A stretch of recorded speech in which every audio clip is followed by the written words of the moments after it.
Using Operations Center Mobile, I can search by the customer name, generate a list of equipment, select the desired equipment, and then using the Setup tab, I can view all paired devices. The installed version is shown here. OpCenter Mobile is a quick and easy tool to remotely view installed software versions on devices. I should note that sometimes OpCenter Mobile does not show the most current version, so it's a good practice to utilize all resources to verify installed versions.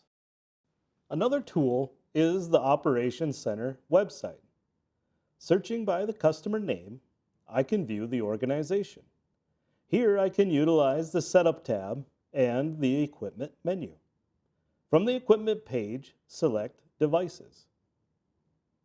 This tab will populate all the devices associated with the organization, along with the installed versions for each device. Returning to Operations Center Mobile, select the Change Organization option and choose Lookup by PIN. This feature is a great tool to use when searching for equipment.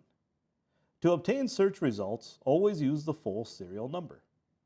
Once the equipment has been found, select the equipment and view the installed version using the Setup tab. The same feature can be used within the Operations Center website when searching large organizations. In the Equipment page, search the machine list by serial number. Here the last 6 digits can be used. Select the machine and expand the Info page. The Pairings tab will populate all devices connected to this specific machine and their installed versions.